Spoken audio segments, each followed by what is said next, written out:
Hey guys, it's Sonia here. I have an update for you. My landlord is trying to evict me again. Right now I'm here in front of the rental board, the Régie du Logement, waiting to go in for the hearing. What's going on here is that the building I live in was bought by a corporation, and I have a very old lease on a corner apartment, so my rent that I'm paying is a lot lower than it would be if they got me out, renovated it, and then, probably doubled the rent for a new tenant for a desirable corner apartment. So because of that, it seems the landlord is trying to find any way he can to evict me. Aaron as well, in his apartment, same story, corner apartment, old lease. So last year he had charged a rent increase going forward and also retroactively, which he had no right to do. He then applied for eviction when I didn't pay it. I had to hire a lawyer because I was in Europe when the court date happened. So I spent a lot of money on that. In the end, he didn't even show up for court.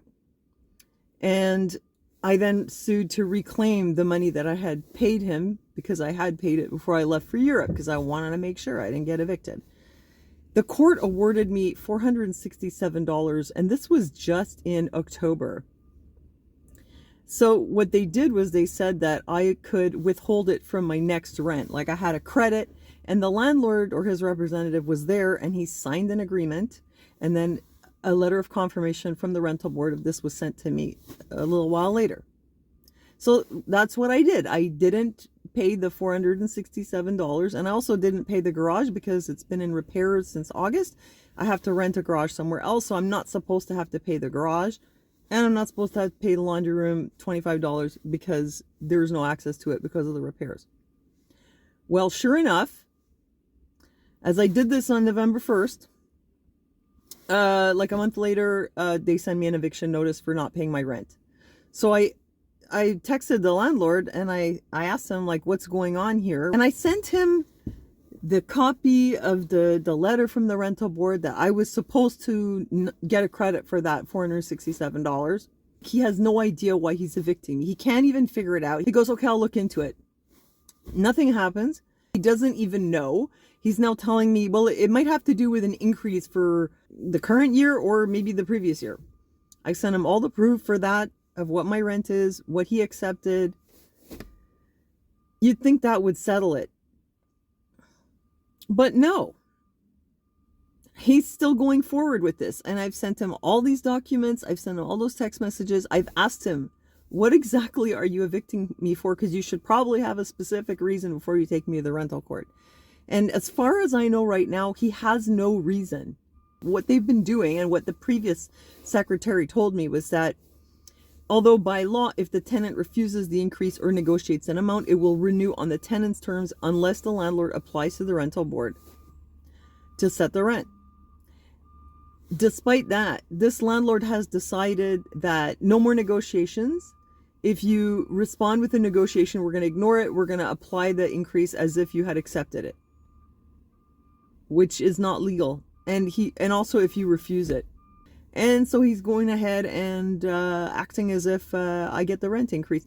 The reason I figured this was because when he sent my next renewal, he's got it written down like as if I owe $21 more than I actually do per month. As if my rent is higher right now. As if he's completely ignoring my response. So it's not legal. This is exactly what the secretary told me that he's doing. He's ignoring people's negotiations. And then he's going to evict anyone who, or he's going to apply for eviction. But I mean, none of this is legal. And they don't seem to care. And they keep dragging me to the rental court. This is the second year in a row. I don't think he can win because I have paid all my rent that I owe him. But, I'm sort of waiting, and I'm willing to bet he's going to do it again. And like refuse to communicate, to negotiate with me outside to sort this matter out. It's like not being done in good faith.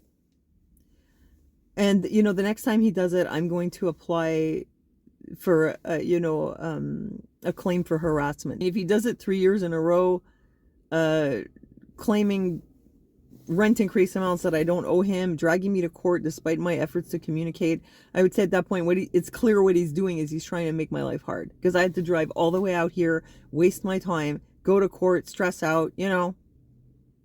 So I'm going to go in. I'm here really early. I've got about an hour to kill. So we'll see what happens. I'll keep you posted. They also ask for extremely high rent increases. Like this year, they asked me for like a 25% rent increase. This would never go through with the rental board. But I know from other tenants, what they've told me is that he asks these high amounts and they just go ahead and accept because they're afraid to refuse, because they're going to get harassed. But no, I'm not going to accept the $240 rent increase this year. Okay, so that's done. I'm back from court. There were about 10 other people in the courtroom for the exact same reason as me. And there were like another 10 that were supposed to be there but didn't show up. And as the judge went to each person and asked if their rent was paid, every single person in that room said that their rent was paid in full and had always been. Same as me. There wasn't one person there who was actually late on their rent. And it seemed like the landlord had some weird stuff going on. There was one guy who said he had been having automatic payments go through, and the landlord had changed their account number. So his money's going somewhere, but it's not going to the landlord. He doesn't even know actually where his money is. And everyone was saying they had tried to talk to the landlord. They talked to the secretary or whatever. And to no avail. Like basically everyone in that room was in the same boat as me. Can you imagine? He dragged 10 people to court today for absolutely nothing. But it turned out that the guy who showed up as a representative, the judge didn't consider him qualified to represent the case. So the case is actually postponed. But she still went around and asked everyone what their situation was. I mean, really, you know, I've been in this building for 17 years. The old landlord, he was difficult. He actually had bipolar disorder and he could be very cranky, and the building was very run down, but he never pulled stuff like this. This is ridiculous. Anyway, that's that. I'm glad it's over. I didn't think I was going to get evicted. The only way that could have happened was if there was some like hidden thing that I didn't know about that he just wouldn't tell me. Like if actually 1 month a payment didn't go through or something, but that's impossible because I know they did. But let's say then it's a surprise, you didn't pay something, but that wasn't even the case. It was exactly like I thought. So I'm going to have to come back to court, I guess, in a month or so and do this nonsense again unless he drops it. And then guess what? I'm sure he's going to try again. I'm not overly worried. I mean, if eventually I do get evicted from his shenanigans, I'm sure that I'll come up with something else. I'm not going to end up in the street. Maybe it'll be actually better. Who knows? The thing is, the reason I so much want to stay in this apartment, even though it's too small, is because it's right next to Aaron, you know, and I'm kind of like on call for him 24/7. So I need to be near him. And that's the reason that I'm so stuck in this apartment and don't want to leave. I want to add that all of the people in that room, except for me and one other guy, were obvious new arrivals, i.e. immigrants. And the reason I think this is relevant is that people who are new here, a lot of the time they really don't know what their rights are. They don't really know the laws. And they just want everything to go well. And so sometimes they're not really sure, like, you know, how to stand up for themselves. For example, my Indian neighbors, when they get a rent increase, no matter how high it is, they accept it because they're afraid not to. They don't understand that you can actually refuse it. And, you know, there's not much he can do about it. It's not going to, you know, how angry are you going to make the landlord by refusing an increase? What's he going to do? You know? I think they think if I refuse, then he's really going to be on my case. And come to think of it, that is true. He is on my case. But, you know, it's doable. So you go to court. Big deal. You don't have to pay a $250 increase every year. You know, and you don't have to leave your apartment. But people are afraid to, like, stay and fight for their rights, especially people who are new. That's what I've noticed. Other people as well, but especially the new people. In general, that's my experience.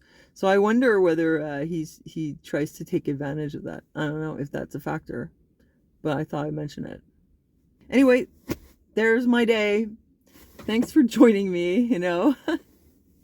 Thanks for hearing me, and let me know what you think about stupid landlords.